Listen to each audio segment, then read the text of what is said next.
What is this glass sphere filled with water? A magnifying glass and a candle, all on a metal stand. The candle holder can be raised and lowered. The magnifying glass can rotate on the horizontal axis, and all three elements can move and rotate relative to each other. It doesn't belong to me, but it lives in a room where it never gets direct sun. I can't find anything that gives an explanation of what it would be for or how it would be used. Is it just decorative or does it have some practical purpose?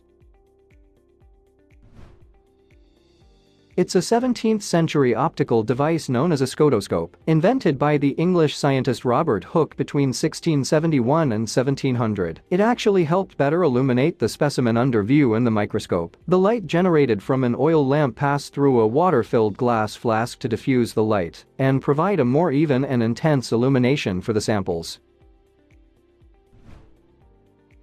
What is this thing we won at an auction? Sometime around 25 years ago, someone in my family went to a deceased estate auction and bought a big tub of foreign coins. The guy was apparently a coin collector. Most of them are just your run-of-the-mill coins from around the world that obviously aren't worth anything beyond the amount that's printed on them. They were just all dumped into an old Tupperware container, but amongst them, there was this. It's protected in a little plastic sleeve. It looks ancient to me. I don't know what kind of metal it's made of. It's green from corrosion or lime scale or something. The writing looks like Arabic or something. It's thick and roughly cut into a circle. I've always wondered since I was a child what the heck this thing is.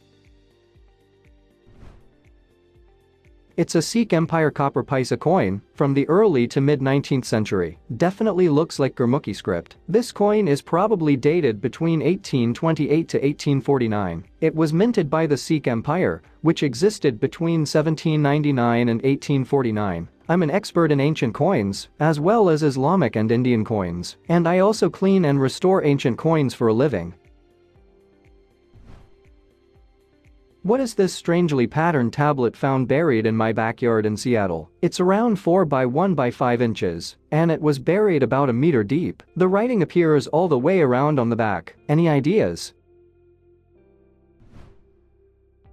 It's a replica of an ancient cuneiform tablet from Mesopotamia. The exact language appears to be early ancient Mesopotamian, which had been invented in ancient Iraq before 3000 BC. It is written by pressing a stylus, something a bit like a chopstick, into the surface of the clay, which is nearly dry. The design and layout are similar to most other cuneiform tablets from the time. Either it's actually an artifact from 6,000 years ago, or someone put a lot of effort and research into this for no apparent reason. I got this for $5 at my local thrift store, and the staff knew nothing about it. It's made of copper and steel mostly. It's German-made and seems pretty rare. Does anyone know how I can get help dating this item? Or know something about it? It's a wine filtration system. It was manufactured by Seitz Werk in Bad Kreuznach, Germany in about 1887. The company was later bought out and is now owned by KHS. What kind of chair is this? There are no marks on it, but I do have some known info. It was purchased for about $2,500. It's made of carbon fiber or fabric. Any ideas about this chair? It's a rare soft light chair, made by Alberto Mita, an Italian engineer and designer. It was made in Italy in 1989 and made of carbon fiber and dimethyl fabric. Only 70 chairs were produced due to the high cost of manufacturing. Mita's designs are held in the permanent collection of museums around the world. Looks like you found yourself a gem. I stumbled across this gem today. It looks like an old radio of some sort. Yet I cannot read the writing and was wondering if anyone could give me any insights. Any help determining item specifics as to what this is and the time frame in which it would have been used would be wonderful and very appreciated. It's a Model 94 Mark IIIA number 36 wireless set transmitter receiver. This type of transceiver was introduced in 1934 and was used by Japanese Army Division and regiment stations in the field during World War II. It's powered by a hand crank generator, and it has a frequency range of 400 kHz to 5.7 MHz by installing one of 5 different coils or installing a crystal.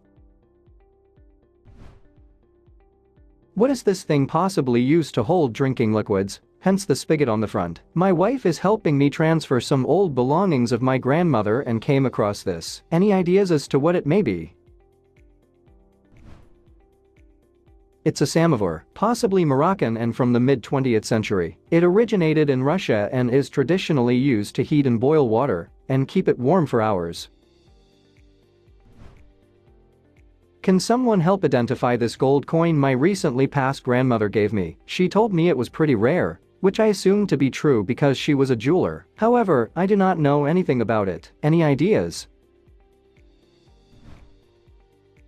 Very likely a souvenir of the Oberammergau Passion Play, which takes place every 10 years from 1634 to 1674, and each decadal year since 1680, by the inhabitants of the village of Oberammergau, Bavaria, Germany. The play is a staging of Jesus' Passion, covering the short final period of his life from his visit to Jerusalem and leading to his execution by crucifixion. It is the earliest continuous survivor of the age of Christian religion's vernacular drama. Here is Henry Ford attending the Passion Play in 1930.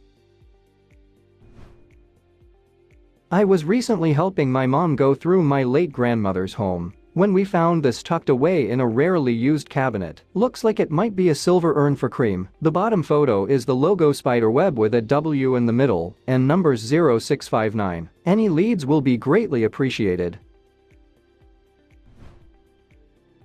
After some research on the hallmark, I discovered that it's a sugar bowl from the 19th century, and it's missing its lid. Made by E.G. Webster & Son, out of New York and Brooklyn, founded in 1860 by Eleazar G. Webster, and sold to the International Silver Company in 1928. I think it's safe to say that this was electroplated sometime between 1860 and 1900.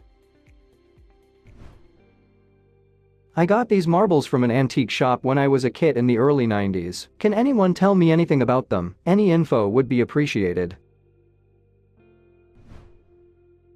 As a marble collector, there are all sorts of rare and valuable marbles out there that many people have without knowing. It appears that the two green marbles, the third and fourth from the left in the picture, are indeed a Crow Agate company from 1910 to 1951. Corkscrews can be identified by having a band of colored glass that twists from one pole to the other. The rest appear to be various Ali Agate company from 1929 to 1949. Swirls with maybe a couple of Ravenswood marbles mixed in there. What is this thing that looks like a lamp of some variety? It has a spring that when depressed slides a whitish stone against a gray stone. There's a wick in the small bulb-shaped part but no fuel. The glass is embossed with Lumina Depaci Paris. My boss is an 84-year-old World War surviving German machinist. I got it from him and he doesn't remember where and when he got it. Up until he gave it to me it was on a shelf with some rarely used tooling. Could it be just another lamp variety? Tell us in the comments. Thanks for watching. Let's make life fun.